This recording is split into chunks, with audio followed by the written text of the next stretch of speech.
Almost 40 hours. That's how long it took me to clear 3 hopes.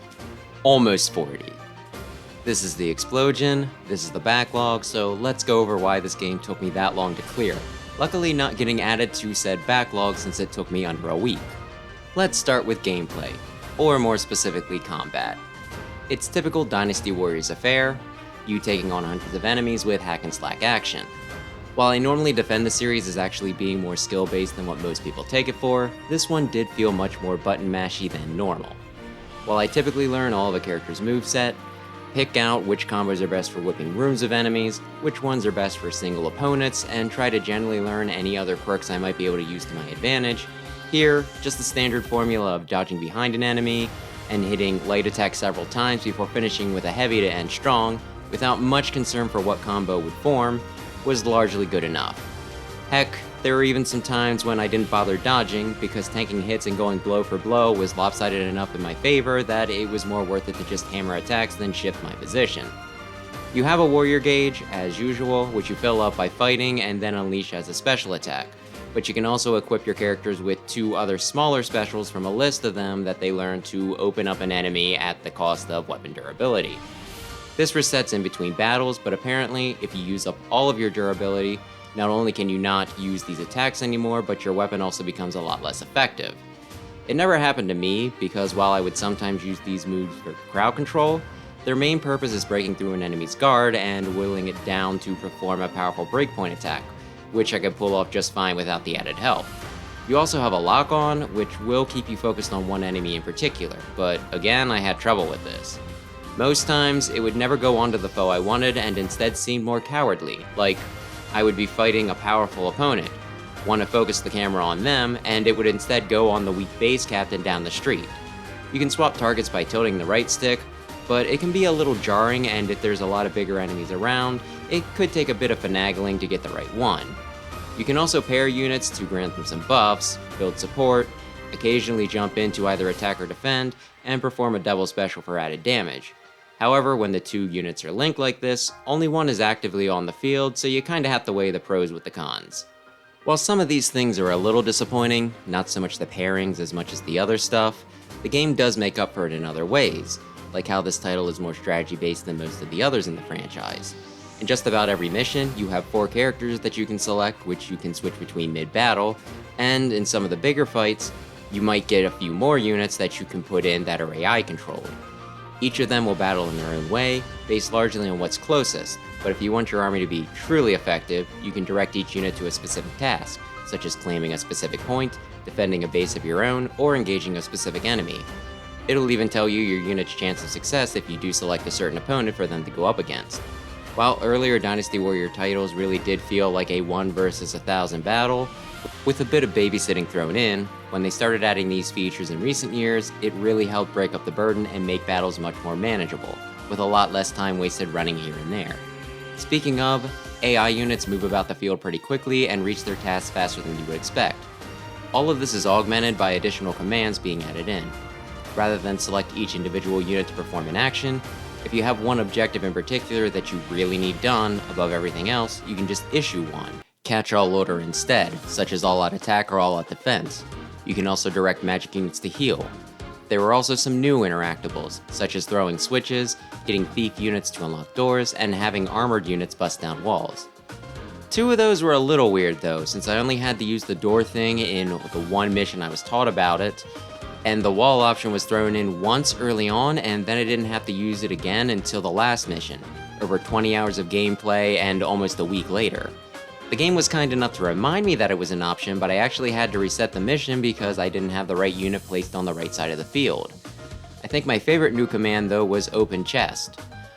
On some fields, there will be a treasure chest that you can unlock once you fell the enemy with the key, and in the last Fire Emblem Warriors, you would have to do so manually. I remember not wanting to have to go myself, so I would direct a unit to the area with the chest and swap to them when they reached it. If I wasn't paying enough attention though, the unit would wander off after getting there if there wasn't anything to fight, and I'd have to do it all over again, being a bit more cognizant this time. Here though, you can just tell an ally to go open up a chest and forget about it, which is so much nicer. All this does bring up an issue though, and that's that the AI isn't the best. I feel silly about bringing this up because it's definitely the most effective in this game than any of the other previous Dynasty Warrior titles. If you direct them to do something, if the odds are in their favor, chances are it will get done, and the AI is also smart enough to heal themselves with vulneraries and elixirs if they have any on hand and they get close to dying. It just normally takes them a lot longer to get things done than it would take you if you just took the range yourself. Like I said last week, something that would take you 30 seconds to do might take them several minutes. There's a lot of instances where the game will warn you that the unit is in trouble, fighting at a disadvantage or almost routed, you take over and easily topple whatever they were struggling with. It feels like playing the game with a much less skilled player, them being able to handle most situations as long as you direct them and set them up correctly, but it's never as effective as just doing it yourself. And don't get me wrong, I still love how this works. No matter how good you are, you can still only control one character at once. Whatever the AI gets done is pretty much a bonus, and in some cases, while they might not be able to take something down, they can at least run interference until you're ready to deal with something yourself. I just always have to wonder when I step in what the AI was having such trouble with, on top of the tutorial, which was in the demo, making them seem a lot more effective than they actually are, really building my hopes up. Like I said though, this definitely seems like the best we've ever had it with our computer-controlled friends, and yet another step in the right direction. Now, each chapter has a few steps to it. You don't just go from fight to fight until you hit endgame. No, you can go to your base to prep and the like, which we'll talk about in a bit. Then there's the final battle that you clear to complete the chapter. In between these 2 points though, there are a number of battlefields that you need to claim in order to create a path to the chapter's end. Each of these tend to be shorter, taking maybe 5 to 10 minutes to complete, and while typically pretty basic, can give some context to what's happening that episode through its description and what units are showing up during. If you want to blaze through the chapter, you can pick the most direct paths and you'll be rewarded with extra renown for doing so, a currency that you use to unlock special rewards. Clearing all of them, though, nets you not just extra experience and rewards, but also things like character buffs and resources, and perhaps most importantly of all, extra battle strategies. At the start of every chapter's end battle, you get a list of plans that you can execute at certain points in the fight, which you have so many points to use to select. These give you a range of advantages from creating shortcuts, to granting your allied units support, to recruiting allies, which can also unlock paralogs, so if you want to build your roster as much as possible or just keep your options open, clearing out the whole map before you end the chapter might be worth it. As for the base, here's where most of the Fire Emblem, specifically 3 houses, stuff comes into play. Each chapter, you can talk to each of your units, as well as some NPCs, which not only give you more insight into their characters and what the current state of affairs are, but if you respond to some of their combos favorably, will also increase their affection for you. You also get so many activity points, which you can spend on group activities, like performing a task or sharing a meal, to gain buffs and further increase friendliness between units.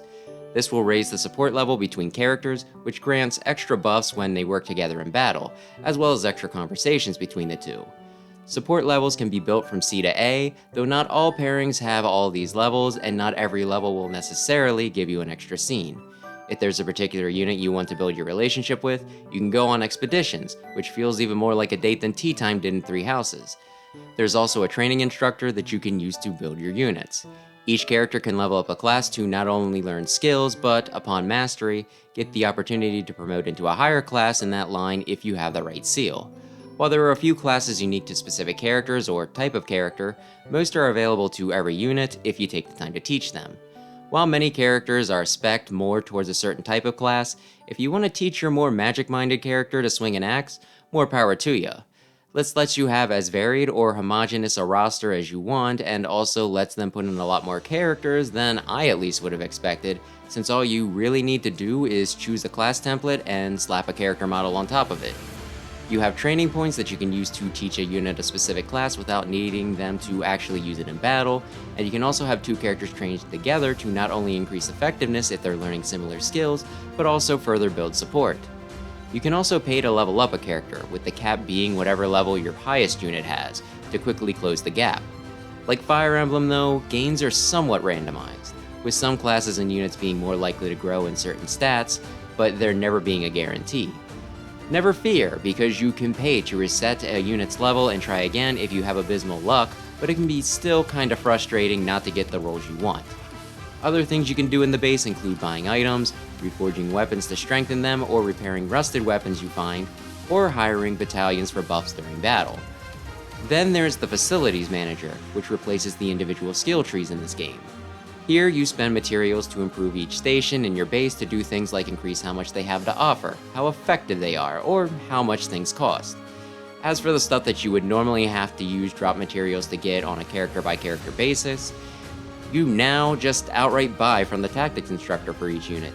Things like extra warrior gauges and better heals that they carry with them each battle.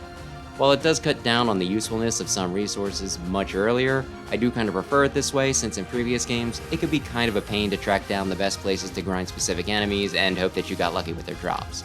I prefer a much more surefire way. As for difficulty, I'd say it's pretty easy. I chose normal and only got game over, I want to say twice in some of the paralogs, and I restarted a few missions where I'd either done something wrong or at least thought I did, but I had very little trouble with the game.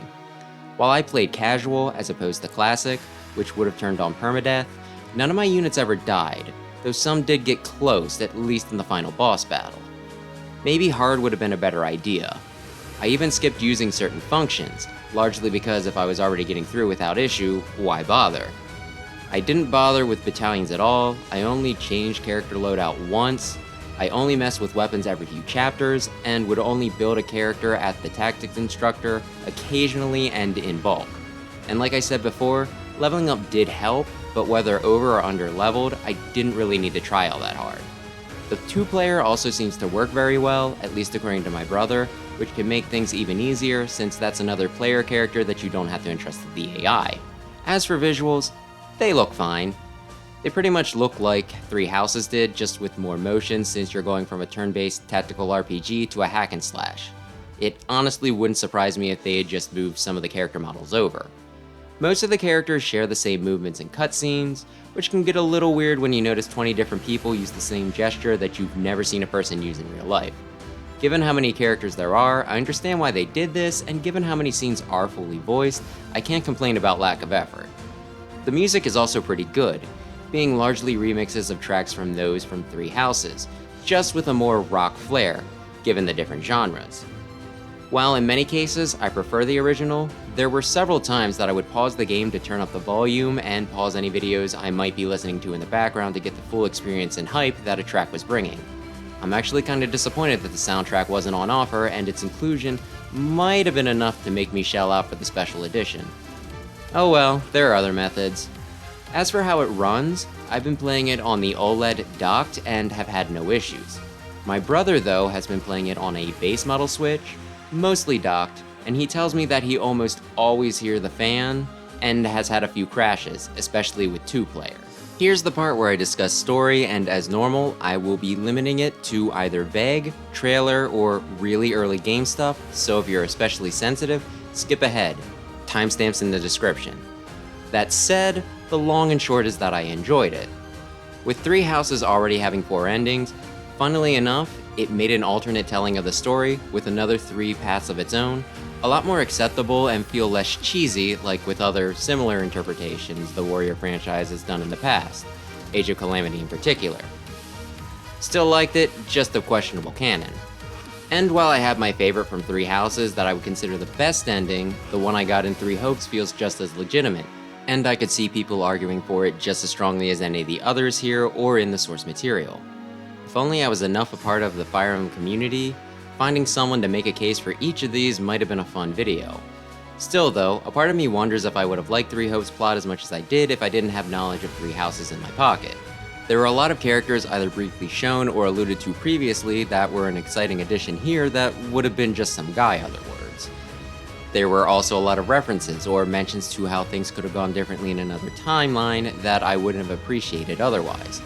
It makes me wonder how a person who hasn't played Three Houses would react to the plot of Three Hopes, and luckily I have someone I can probably test this on, so I should get to find out. Still though, the game constantly surprised me, doing some major stuff that I would have figured would have been close to the end a few chapters in, and doing some stuff I never would have guessed at all later on. There's also some weird narrative dissonance going on at points though, like when I defeated an optional boss, quite handily, only to have them leave before I could deal the final blow and have everyone talk about how unbeatable they were, or how I sometimes got a character that they would mention has a pre-established relationship with or interest in one of my other units, only to have them get little to no support with each other. I'm guessing that they didn't want to rehash what had already been gone over in Three Houses, but it's still kinda weird, and I just kinda wonder if they ported old supports over, if that would have worked, since the vocals were already there. They also handle a few characters strangely. Some examples inbound, so second spoiler warning. My brother, Sam, is playing through Golden Deer, and he has some concerns with how they're doing things with a few characters over there. We're also both finding Byleth's portrayal a little strange. Maybe it's because they're established as more of an antagonist early on this time, making them come across as more of a butt. Maybe it's because they talk a lot more when they do show up, kinda shattering the strong silent type thing they had going on, but either way, I'm not 100% on board with how they come across in this. On the flip side, on Black Eagle's route, some of the characters are coming across as nicer and not nearly as bloodthirsty, which is nice, especially through the lens of the main character. It doesn't feel as forced, at least not with Edelgard, since meeting the protag Shez earlier than she would have met Byleth in Three Houses seems to have derailed some things before she doubled down on some of her nastier tactics. Ferdinand also got a lot more screen time in this and went from being someone that I liked but didn't love to my favorite character, which was awesome. As for the main character Shez, I like them, but Sam does not. For reference, I chose female Shez, male Byleth, whereas he did the opposite. I think both have pretty much identical dialogue, so it might just be that their personality works better female than male, but I'm also very sexist and tend to like characters more if they're a girl, so take that as you will. I do like Shez and think she works well as an avatar. They have enough sense of self that they stand on their own, but you also get enough wiggle room with how you spec them, who you decide to befriend, and dialogue choices that you can get invested in them. Though sometimes those choices wind up with them saying something much different than what you figured. Overall, thumbs up on Shez. Now we're at the third spoiler warning, something that many may have figured on and is a part of popular discussion, but still probably the biggest spoiler I'm going to talk about, so once again, feel free to skip. Those that wanted to leave yet? Okay, so there's a secret ending. Getting it will net you not only a few extra chapters, but presumably the best ending available. They say that it's largely the same across each path, but given that you have different units, it has to be a little different, so depending on how you look at it, the game has either 4 or 6 endings, which combined with 3 houses, can give you up to 10, which is a lot. Wow! Anyway, at one point in the game, at the prep stage for a story skirmish, you'll be warned that your actions in the battle will affect the story, and it'll be obvious when your choice comes up, but which one is the better of the two will not be so you really have to use your judgment. I had 2 very sound arguments for why each was the correct way to do things, and just had to kinda give one more weight and go for it, staying incredibly anxious until I got to the chapter I knew the game was supposed to end and then seeing that it kept going.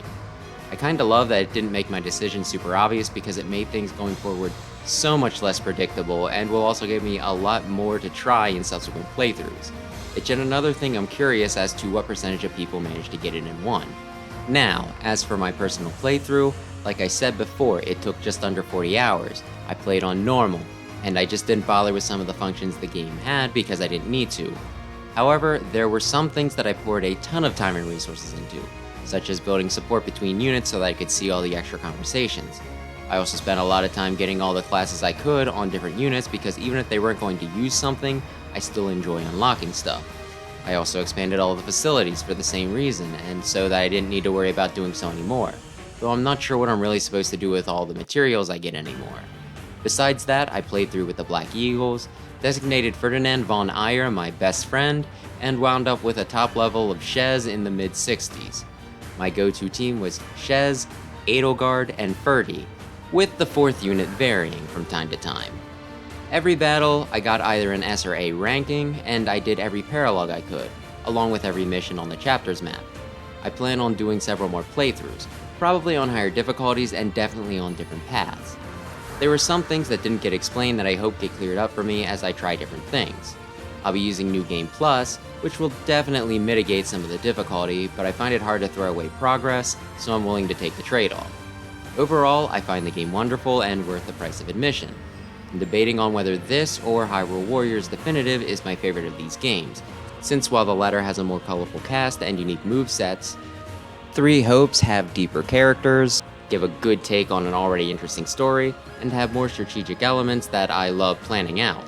Fans of Dynasty Warriors will probably really enjoy it, though you'll get the most out of it if you're a fan of both Three Houses and that series.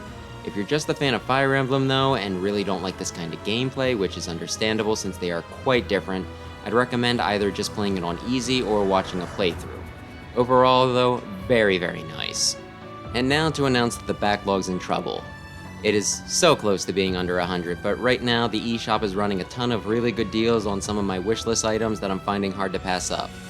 For the Mighty Gunbolt Burst DLC, I wouldn't count that since I already beat the main game and would mostly use it for streaming, but counting everything else, there are 11 other titles that are severely tempting me.